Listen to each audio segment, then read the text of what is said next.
الحمد لله نحمده ونستعينه ونستغفره ونؤمن به ونتوكل عليه ونعوذ بالله من شرور أنفسنا ومن سيئات أعمالنا من يهده الله فلا مضل له ومن يضلله فلا هادي له ونشهد أن لا إله إلا الله وحده لا شريك له ونشهد أن سيدنا ومولانا محمدا عبده ورسوله أرسله بالحق بشيرا ونذيرا بين يدي الساعة من يطع الله ورسوله فقد رشد واهتدى ومن يعصهما فقد ضل وغوى أما بعد فأعوذ بالله من الشيطان الرجيم بسم الله الرحمن الرحيم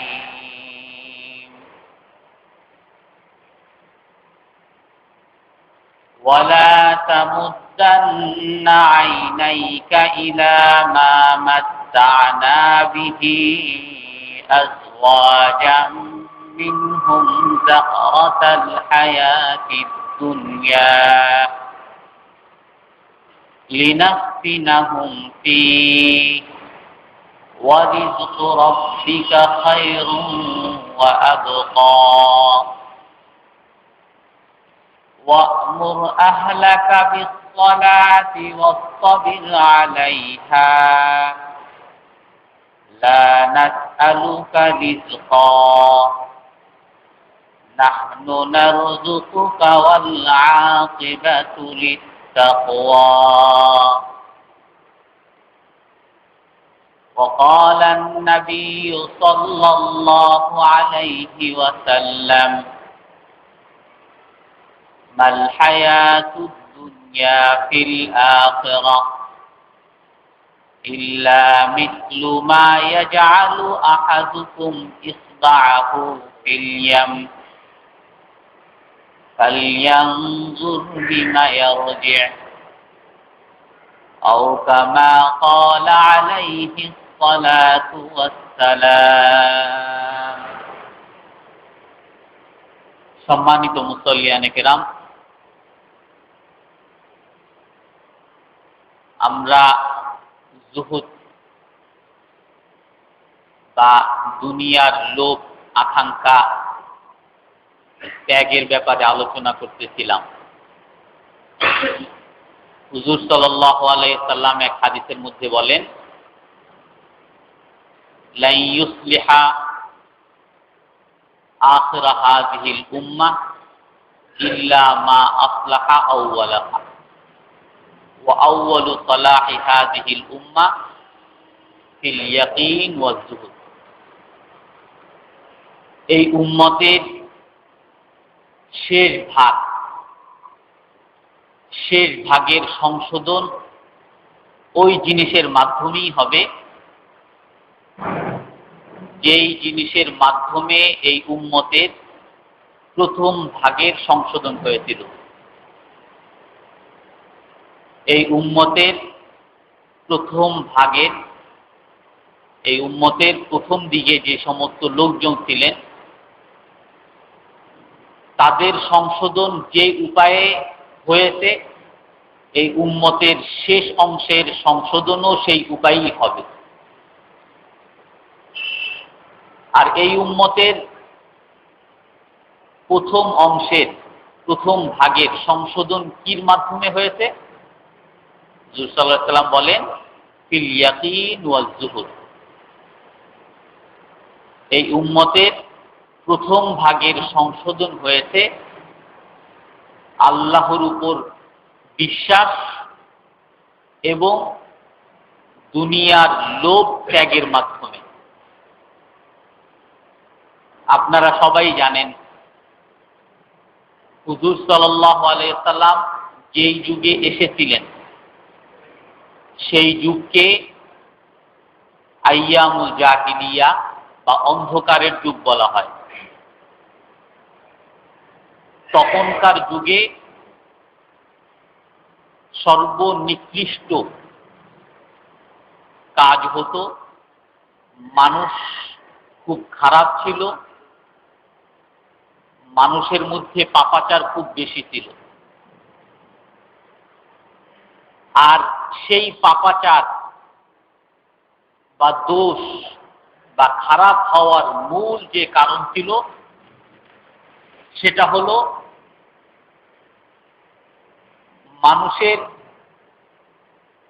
তখনকার মানুষের আখিরাতের বা আল্লাহর কোনো বিশ্বাস ছিল না, শিরিক মুশরিক হয়ে গিয়েছিল, আল্লাহর উপর বিশ্বাস তারা হারিয়ে ফেলছিল।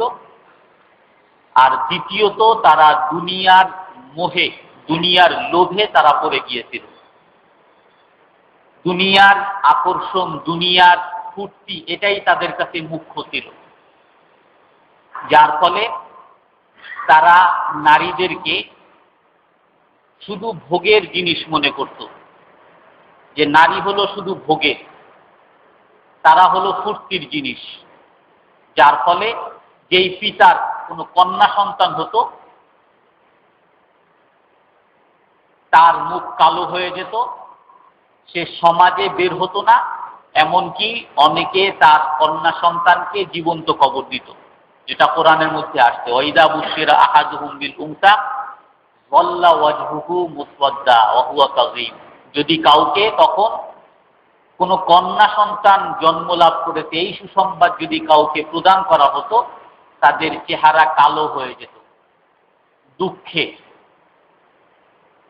কারণ তখনকার মানুষের ধারণা ছিল কন্যা বা নারী হলো শুধু ফুর্তির জিনিস। তারা এর পিছনে এই নারী থেকেই যে তাদের জন্ম হয়, এই নারীরাই যে তার বোন, এই নারীরাই যে তার মা, এই সব চিন্তা তাদের মধ্যে ছিল না। শুধু ফুর্তির, দুনিয়ার লোভ, আনন্দ, এই সব চিন্তা তাদের মধ্যে ছিল। আর একটা সবচেয়ে খারাপ দিক কি ছিল, যে তারা শিরক, আল্লাহর উপর বিশ্বাস তাদের ছিল না। তারা কোথাও যাবে, কোনো একটা কাজ করবে, করতো কি, আসো আমরা লটারি করি, আসো আমরা মূর্তিদের সামনে যাই, মূর্তিদের কাছ থেকে বলে যাই যে আজকে আমরা অমুক কাজ করতে যাই, এখন মূর্তির জন্য 2টা তীর নিব, যদি এরকম লটারির মধ্যে এই তীর বের হয় তাহলে মনে করব এই মূর্তি আমাকে বলতে যেতে, আর যদি এই তীর বের হয় তাহলে মনে করব মূর্তি আমাকে যেতে মানা করছে। এতটাই অন্ধকার যুগ, যার বিবরণ হাদিসের মধ্যে এরকম আসে। এক সাহাবী বলেন যে আমরা অন্ধকার যুগে এতটাই মূর্খ আর এতটাই খারাপ ছিলাম, যে কথা আমি যখন এখনো মনে করি আমার হাসি আসে। সে তার বিবরণ নিজেই দেয়, সম্ভবত হযরত আবু দারদা বলেন আমার একটা মূর্তি ছিল, যখন এখনো হিন্দুদের বিভিন্ন বাড়িতে বাড়িতে মূর্তি থাকে, বলে আমার একটা মূর্তি ছিল, তাকে আমি সবসময় সকালে পূজা করতাম। তো একবার চিন্তা করলাম এই মূর্তিটাকে আমি আরো সুন্দর করে, আরো ভালো একটা মূর্তি বানাবো, কারণ সামনে আমার সফর আছে, আমি শাম দেশে যাব, সিরিয়ায় যাব ব্যবসার জন্য। যাতে একটা মূর্তি আমার সাথে থাকে, এই জন্য সুন্দর একটা মূর্তি বানাবো। তো সে তার মূর্তিটাকে মিষ্টি জাতীয় জিনিস দ্বারা, মিষ্টি জাতীয় বস্তু দ্বারা সেই মূর্তিটাকে খুব সুন্দর কারুকার্য করে বানাইল। বলে এই মূর্তিকে আমি প্রতিদিন সকালে পূজা করতাম। এই মূর্তিকে নিয়ে আমি সফরে বের হইলাম, ব্যবসার উদ্দেশ্যে বের হলাম। এই মূর্তির তো পূজা করতাম, ঠিক আছে, কিন্তু এক সময় খুব ক্ষুধা লাগলো, আশেপাশে কোনো খাবারও ছিল না। তখন এতটাই ক্ষুধা ছিল যে যা সামনে পাই তাই খাই। তখন চিন্তা করলাম যে মূর্তি যদিও আমার দেবী, আমার দেবতা, আমি তার পূজা করি, কিন্তু আমার তো ক্ষুধা লাগছে, সে তো আমারই খাওয়ায়, অতএব তার থেকে একটু নিয়ে খাই। তো মূর্তির হাত ভেঙে সে তখন খাইল। বলে আবার ক্ষুধা লাগছে, আর এক হাত ভেঙে খাইছি। আবার ক্ষুধা লাগছে, পা ভেঙে খাইছি। আবার ক্ষুধা লাগছে, আর এক পা ভেঙে খাইছি। আবার ক্ষুধা লাগছে, মাথা মস্কায় খাইছি। আবার ক্ষুধা লাগছে, পুরো শরীর মস্কায় খেয়ে ফেলি। বলে এমনই মূর্তি আমার, যারে আমি খোদা মানি, যারে আমি মনে করি সে আমাকে খাওয়ায়, আমাকে কাপড় চুপড় দেয়, আমার ভালো মন্দ সব করে, সেই মূর্তিকে আমি নিজেই আমার পেটের মধ্যে ঢুকিয়ে ফেললাম। এই মূর্খতা তাদের মধ্যে কেন আসছিল? তারা ওই আল্লাহর উপর বিশ্বাসকে ছেড়ে দিয়েছিল। তাদের মধ্যে আল্লাহর বিশ্বাস, আখিরাতের বিশ্বাস কিছু ছিল না, যার ফলে দুইটা মূল বস্তু, একটা হলো আল্লাহর উপর বিশ্বাস আর দুনিয়ার লোভ ত্যাগ, এই দুইটা তাদের মধ্যে ছিল না, যার ফলে তারা এতটাই নিকৃষ্ট হয়েছে, এতটাই খারাপ হয়েছে যে তাদেরকে সর্বনিকৃষ্ট মানুষ বা অন্ধকারের যুগ, সেই যুগকে বলা হয়। হুজুর সাল্লাল্লাহু আলাইহি সাল্লাম আসার পরে সেই লোকদেরকে সংশোধন করলেন। কিভাবে সংশোধন করলেন? এক হলো বললেন যে লা ইলাহা ইল্লাল্লাহ তুফলিহুন, এক আল্লাহর উপর বিশ্বাস করো। এই মূর্তি আর এই দেবতা, এই দেবীরা, এদের কোনো ক্ষমতা নাই। এরা তোমাকে খাওয়ায় না, এরা তোমাকে ভালো মন্দ কিছু করতে পারে না, যা করেন সব আল্লাহ তাআলা করেন। আল্লাহর উপর বিশ্বাস তাদের মধ্যে স্থাপন করার জন্য হুজুর সাল্লাল্লাহু আলাইহি সাল্লাম মেহনত করলেন। আখিরাতের উপর বিশ্বাস স্থাপন করার জন্য মেহনত করলেন।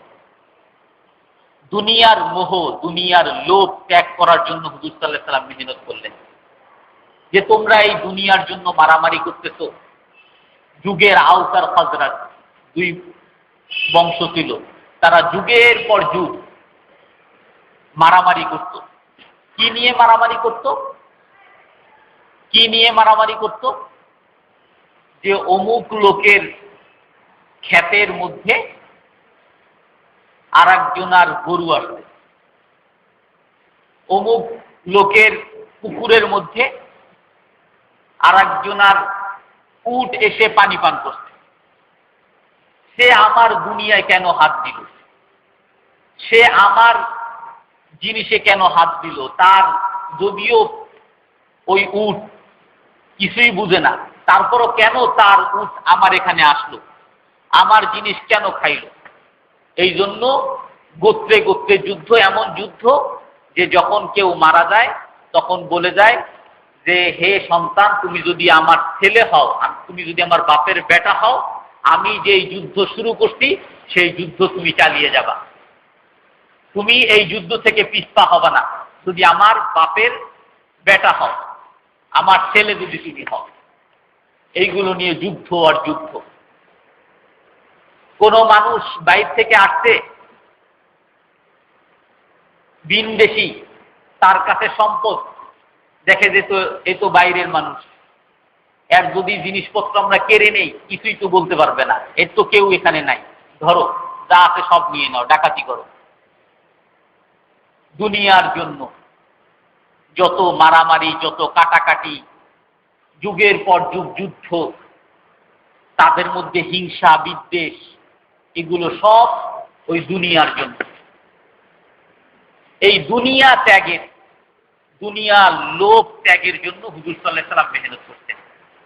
ওই দুইটা জিনিস যখন নাকি সাহাবাদের মধ্যে আসছে, তখন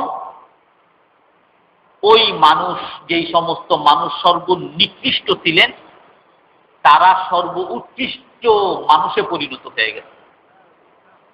এক হাদিসের মধ্যে হুজুর সাল্লাল্লাহু আলাইহি ওয়াসাল্লাম বলেন, মা যিবানি জাইআন উরসিলা ফি গানামিন বিআফসাদা লাহা মিন হিরসিল মারই আলা দুনিয়া ওয়া আলা শারাফ লিদীনিহি। দুইটা বাঘকে ছেড়ে দেওয়া হয়েছে। ওই যে বাঘের সামনে একটা ছাগল দিয়ে দেওয়া হয়েছে। ওই দুইটা বাঘ ওই ছাগলকে যদি তার খাঁচার মধ্যে পায়, তাহলে বাঘ যেমন ছাগলকে একেবারে ছিন্ন বিচ্ছিন্ন করে ফেলবে, কিছুই রাখবে না, তার সব কিছু খেয়ে হাড্ডি মাংস সব খেয়ে ফেলবে, হুজুর সাল্লাল্লাহু আলাইহি ওয়াসাল্লাম বলেন এমনি ভাবে মানুষের যে দ্বীন আছে, মানুষের যে ইসলাম আছে, এই ইসলামকে ছিন্ন বিচ্ছিন্ন করে ফেলে মানুষের দুইটা বাঘ, মানুষের মধ্যে থাকা দুইটা বাঘ। সেই দুইটা বাঘ কি? একটা হলো হিরসুল মারই আলা দুনিয়া ওয়া আলা শারাফ, মানুষের লোভ দুনিয়ার প্রতি, আর মানুষের লোভ প্রভাবের প্রতি, সম্মানের প্রতি। মানুষ সম্মানের জন্য, মানুষ তার টাকা পয়সার জন্য, ধন সম্পদের জন্য তার ধর্মকে সে ছিন্ন বিচ্ছিন্ন করে ফেলে। টাকা পয়সার দরকার, এটা কি সুদ না ঘুষ না অন্যের মেরে খাওয়া না আরেকজনের পেটের জিনিস খাওয়া না এতিমের মাল না মিসকিনের মাল, কোনো দরকার নাই। টাকা আমার দরকার, প্রভাব আমার দরকার, এমপি আমার হওয়া দরকার, কমিশনার আমার হওয়া দরকার।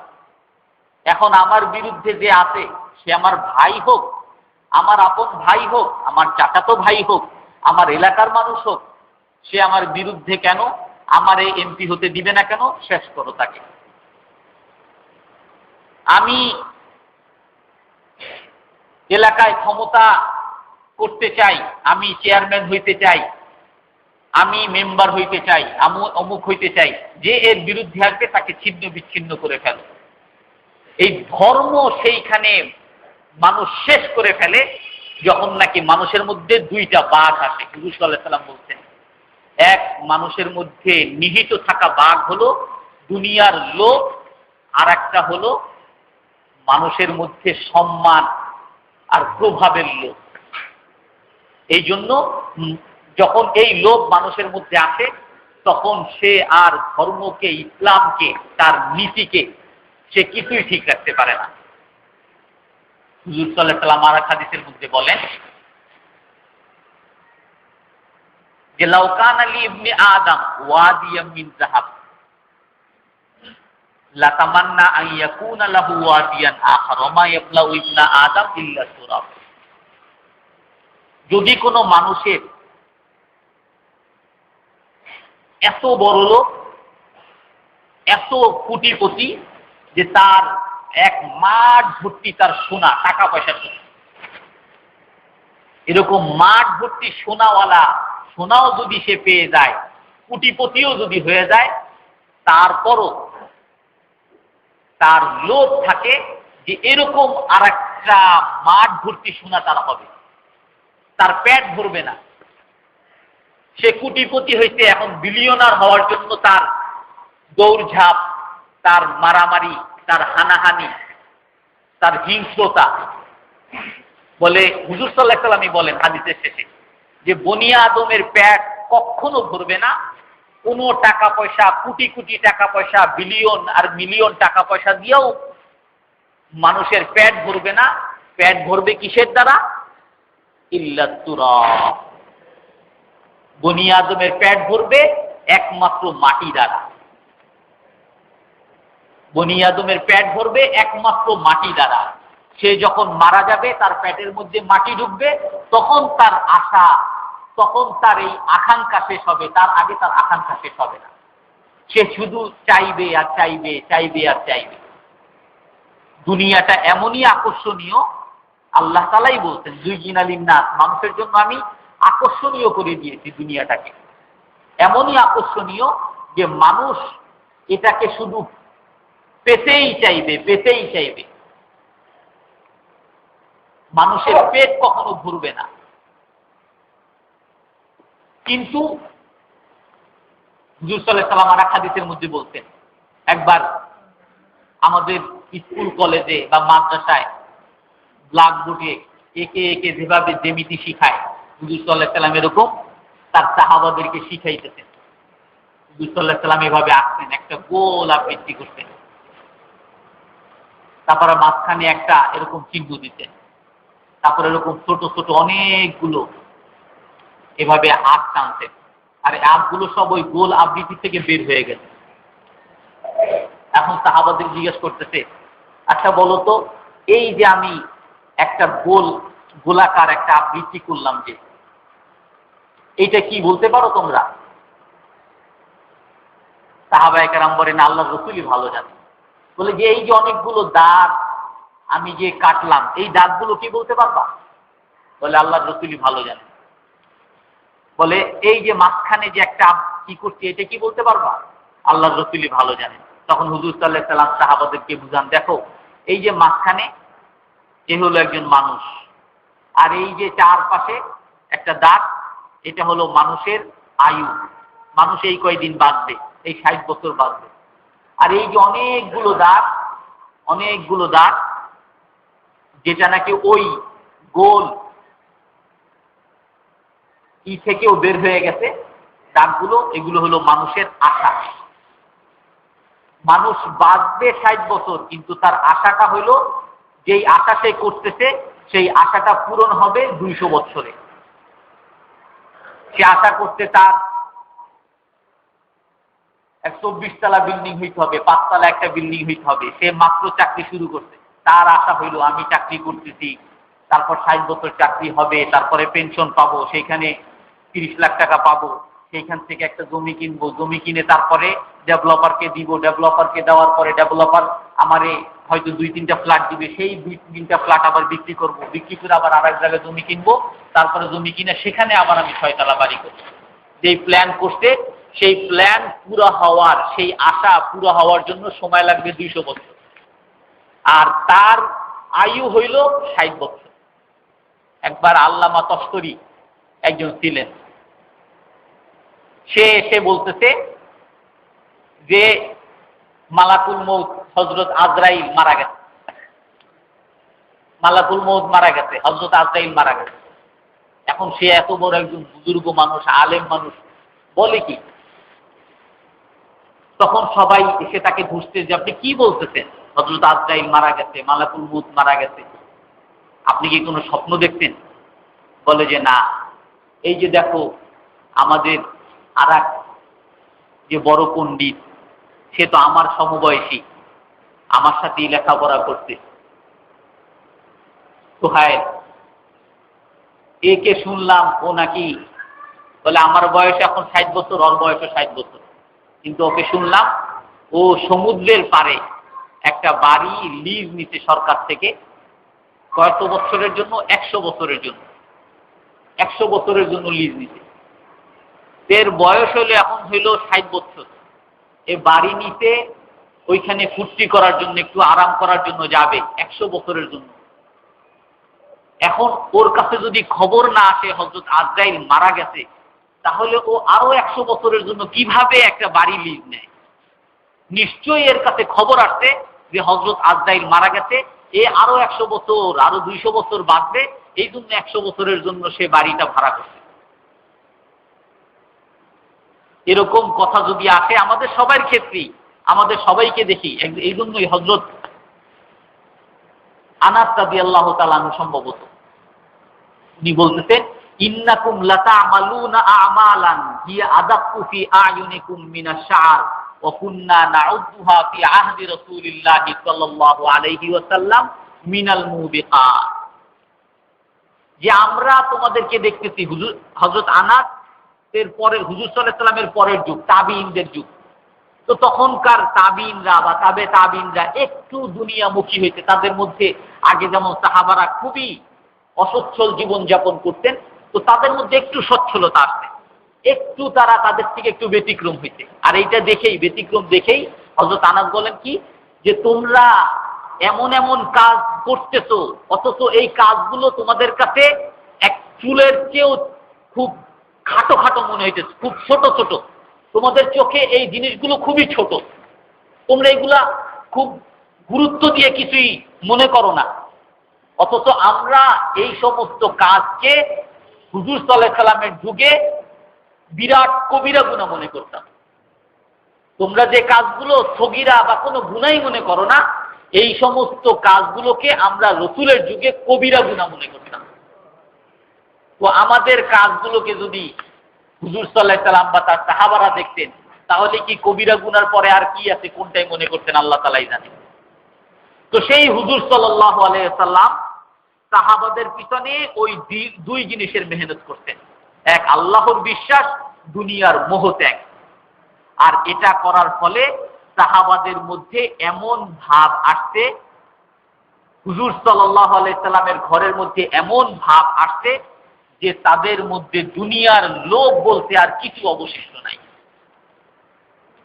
দুনিয়ার মায়া বলতে আর কোনো কিছু অবশিষ্ট নাই। দুনিয়ার সামান্য জিনিস, বিরাট বড় জিনিস, আখিরাতের বা দ্বীনের সামান্যতম ক্ষতি করবে, ওই জিনিসকেও তারা সাথে সাথে ত্যাগ করতেন। এক ঘটনা আছে, হুজুর সাল্লাল্লাহু আলাইহি সাল্লাম একবার রাতে হুজুর সাল্লাল্লাহু আলাইহি সাল্লামের কাছে, রাতে একবার বিছানায় হুজুর সাল্লাল্লাহু আলাইহি সাল্লাম ঘুমাইতে পারতেছেন না, সারা রাত ছটফট ছটফট করতেছেন, শুধু হাঁটাহাঁটি করতেছেন, এদিক সেদিক যাচ্ছেন, ছটফট করতেছেন, সারা রাত ঘুমান নাই। হুজুর সাল্লাল্লাহু আলাইহি সাল্লামের বিবি জিজ্ঞাসা করতেছেন, কি ব্যাপার হে আল্লাহর রাসূল, আপনার আজকে রাত্রে কি হয়েছে যে আপনি আজকে রাত্রে ঘুমাইতে পারতেছেন না, ছটফট করতেছেন? বলে, আজকে রাত্রে আমি আমার বিছানার নিচে একটা খেজুর পেয়েছিলাম, আর ওই খেজুরটা পেয়ে আমার বাড়ির খেজুর যেহেতু আমি খেয়ে ফেলছি, কিন্তু আমার পরে মনে হইল যে গত রাতে তো আমার কাছে কিছু সৎকার খেজুর আছে, ওই সৎকার খেজুর থেকে কোনো একটা খেজুর কি আমার এখানে চলে আসলো কিনা, আর সেই খেজুরটাকে আমি খেয়ে ফেললাম কিনা। এই আশঙ্কায় যে আমি একটা সৎকার খেজুর খেয়ে ফেললাম কিনা, এই আশঙ্কায় হুজুর সাল্লাল্লাহু আলাইহি সাল্লামের সারা রাত ঘুম হয় নাই। পরের দিন সকালে যখন নিশ্চিত হইতেন যে যেই খেজুরটা হুজুরের বিছানার নিচে ছিল সেই খেজুরটা হুজুরের বাড়ির খেজুর, সৎকার খেজুর না, তখন আশ্বস্ত হইতেন। হযরত আবু বকর রাদিয়াল্লাহু তাআলা তার এক গোলাম ছিল, সেই গোলাম হযরত আবু বকরের বিভিন্ন পশু ছিল, এগুলো চড়াইতো, বিভিন্ন জমি ছিল সেগুলো চাষবাস করত, আর সেখান থেকে হযরত আবু বকরের জন্য বিভিন্ন জায়গা থেকে খাবার নিয়ে আসতেন। এরকম সবসময় খাবার নিয়ে আসতেন আর হযরত আবু বকর খাইতেন।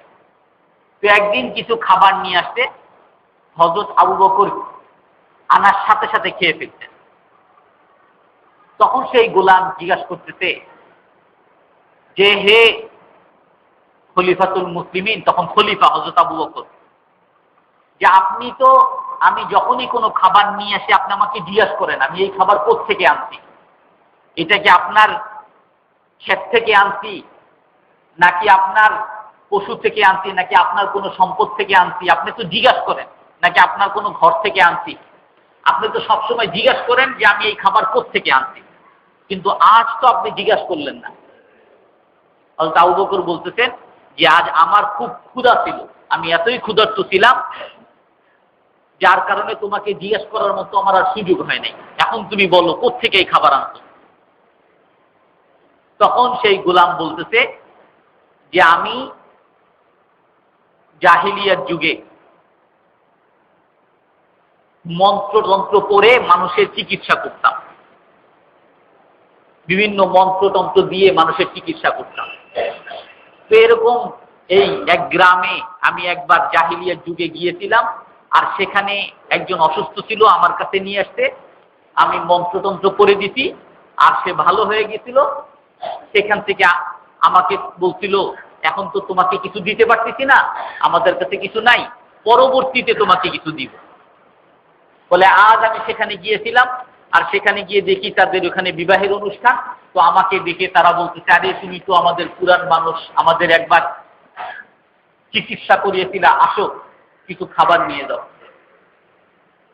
বলে আমার সেই মন্ত্রের উসিলায় কিছু খাবার দিল, সেই খাবার আমি আজকে নিয়ে আসছি। হযরত আবু বকর রাগ হয়ে বলতেছেন, হ্যাঁ তুমি তো আমাকে ধ্বংস করে দিলা, তুমি তো আমাকে ধ্বংস করে দিলা, তুমি তো আমাকে ধ্বংস করে দিলা। তখন হযরত আবু বকর রাদিয়াল্লাহু তাআলা মুখের মধ্যে হাত ঢুকিয়ে ঢুকিয়ে বমি করার চেষ্টা করলেন, কিন্তু খুব সামান্যই খাবার ছিল। আর হযরত আবু বকর ক্ষুধা ছিল প্রচন্ড, যার ফলে যেই খাবারটা খেয়েছেন ওটা পেটের এক কোনায় চলে গেছে, হাত ঢুকিয়েও কোনো বমি হওয়ার সুযোগ নাই।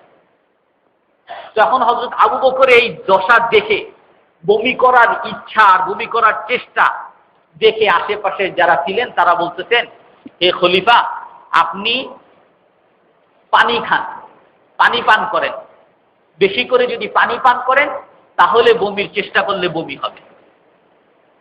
তারপরে অনেক পানি পান করলেন, পানি পান করার পরে তারপর মুখের মধ্যে হাত দিয়ে বমি করে সেই যে সামান্য খাবার সেগুলো বের করে ফেললেন। তখন আশেপাশের যারা ছিলেন তারা বলতেছেন, হে হযরত আবু বকর, সামান্যই তো খাবার, এটার এমন কি বা হইতো, আপনি এটাকে বের করার জন্য এত হুলস্থুল লেগে গেল? বলো, সে যে এই খাবার নিয়ে আসছে মন্ত্রের জন্য তাকে দিয়েছে, সে কোনোদিন মন্ত্র পড়েছে এই জন্য তাকে দিয়েছে, এটা সন্দেহযুক্ত খাবার, এটা হারাম, এটা হালাল কিনা সন্দেহ আছে। আর আমি রাসূলের কাছে শুনেছি, হারাম মাল দ্বারা মানুষের যেই অঙ্গ, হারাম মাল দ্বারা মানুষের যেই অঙ্গ সৃষ্ট হয়, সেই অঙ্গ জাহান্নামের মধ্যে নিক্ষিপ্ত হবে, সেই অঙ্গের জন্য জান্নাত হারাম।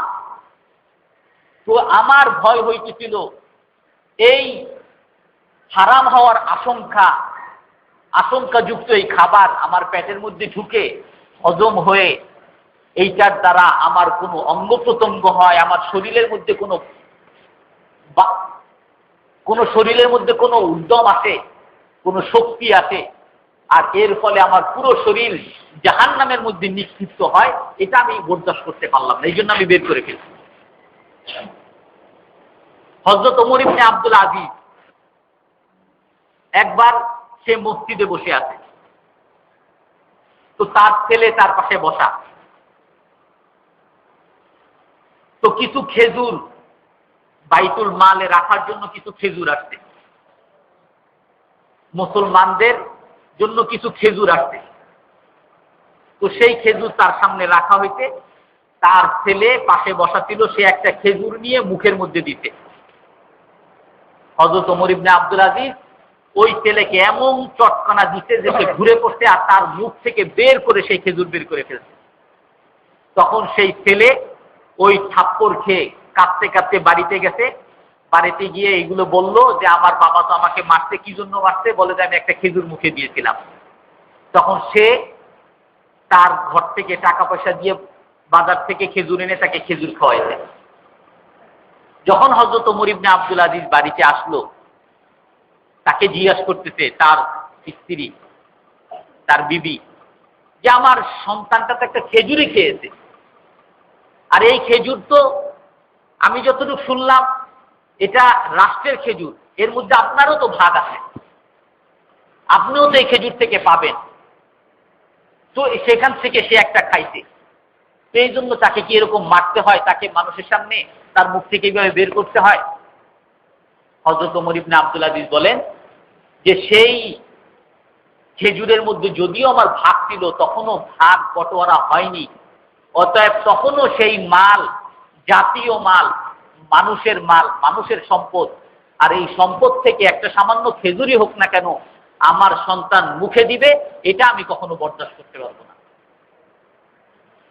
হযরত ওমর ইবনে আব্দুল আজিজ অসুস্থ, তাকে দেখতে আসতেছে মানুষ, তো তার গায়ে যে জামাটা খুবই ময়লা।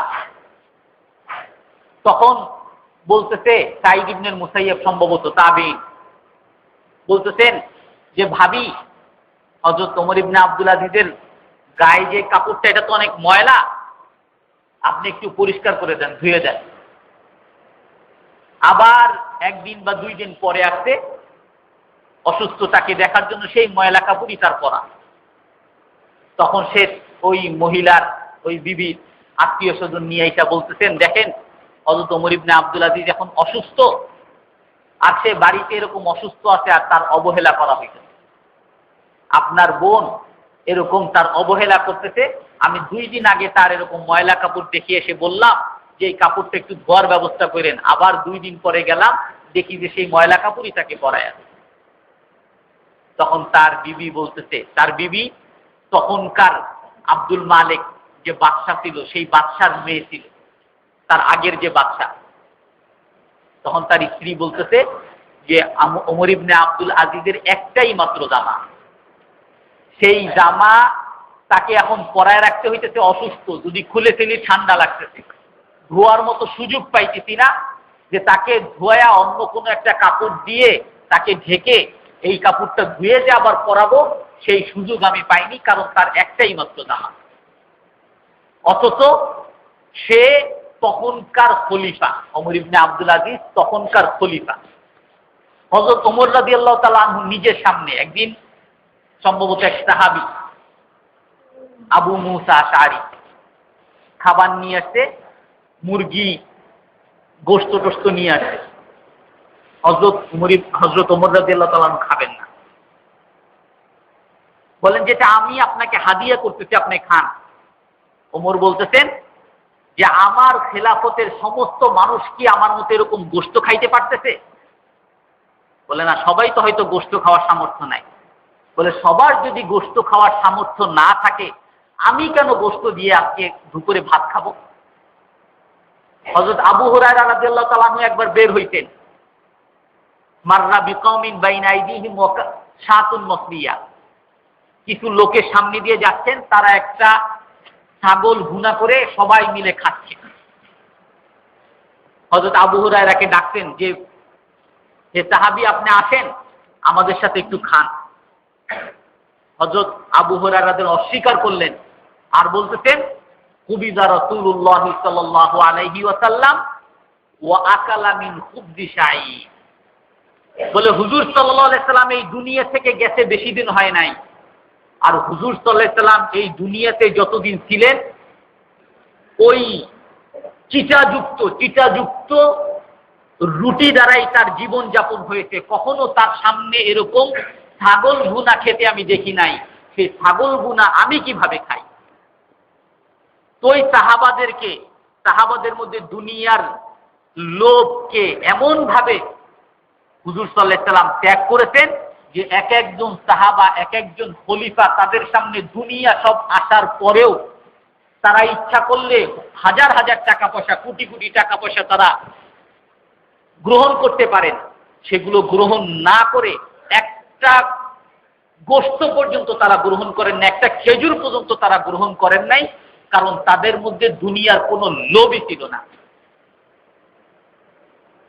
হুরাইম ইবনে আসওয়াদ একজন সাহাবী, হুজুর সাল্লাল্লাহু আলাইহি সাল্লাম তবুকের যুদ্ধ থেকে যখন ফিরতেছেন, তখন হুজুর সাল্লাল্লাহু আলাইহি সাল্লাম বলতেছেন যে তোমাদের এখন কত কষ্ট, একটা উটের মধ্যে তোমরা 6 জন করে উঠো, হাঁটতে হাঁটতে তোমাদের পায়ের মধ্যে পায়ের নখ বের হয়ে গেছে। বলে আল্লাহ তাআলা তোমাদেরকে এই তবুকের পাশে যে হেরা শহর আছে, এই হেরা শহর তোমাদেরকে দখল করার একদিন, বিজয় করার একদিন সুযোগ দিবেন। আর সেই দিন আমি দেখতেছি যে এই হেরা শহরের যে রানী সুরাইমা, সেই রানী সে কালো কাপড় পরে আসতেছে। এক সাহাবী তখন ফুরাইম, সে হুজুর সাল্লাল্লাহু আলাইহি ওয়াসাল্লামকে বলতেছে, হুজুর আপনি যেরকম বলতেছেন সেরকম যদি হয় তাহলে সেই মেয়েকে আমাকে আমার ভাগে দিয়ে, বলে যাও তোমাকে দিয়ে দিলাম। ঠিকই তার কিছুদিন পরে হুজুর সাল্লাল্লাহু আলাইহি ওয়াসাল্লাম মারা যাওয়ার পরে ওই হেরা শহর একবার খালিদ ইবনে ওয়ালিদের নেতৃত্বে, ওই হুরাইম নিজেও ছিল, বলে যে হেরা শহর দখল হইল, বিজয় হইল। বিজয় হওয়ার পরে আমরা যখন ঢুকতেছি তখন সেই রানীকে দেখতেছি কালো কাপড় পরে একটা উটে চড়ে আসতেছে। আমি তখন খালিদ ইবনে ওয়ালিদকে বললাম, এই যে এই রানীকে হুজুর সাল্লাল্লাহু আলাইহি ওয়াসাল্লাম আমাকে দিয়ে গেছেন।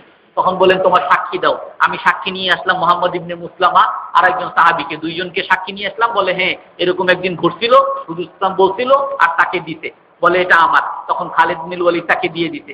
তাকে সে এত সুযোগ এত কষ্ট করে পাওয়ার পরেও তার ভাই আসছে, ওই রানীর ভাই আসছে যে আমার বোনকে ফিরিয়ে দেন।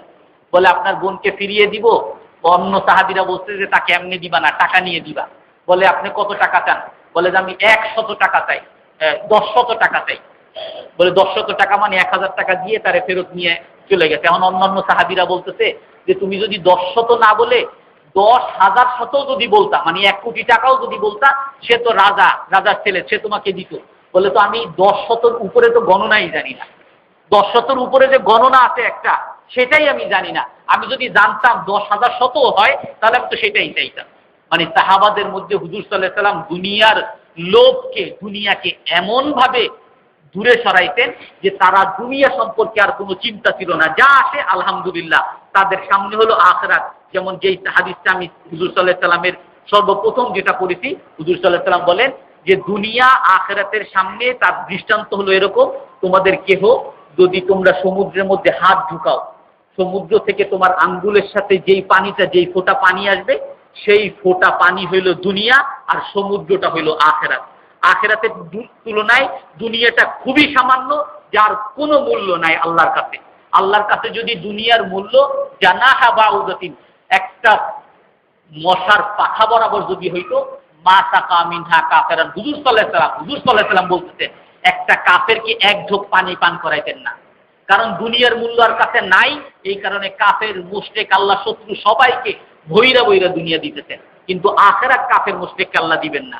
আল্লাহ তাআলা আখিরাত কোরআনের মধ্যে বলছেন, মান আরাদাল আখিরা ওয়া তাআলাহা সাইহা ফাউলাইকা কা, যে নাকি দুনিয়া চায়, যাকে ইচ্ছা আল্লাহ তাকে দুনিয়া দেয়, কিন্তু যে আখিরাত চায় তার সমস্ত কিছুই আখিরাত দিবে। যে আখিরাত চাবে না তাকে আল্লাহ তাআলা কিছুই দিবেন না। আল্লাহ তাআলা আমাদের সবাইকে আখিরাতের জন্য কাজ করার তৌফিক দান করেন।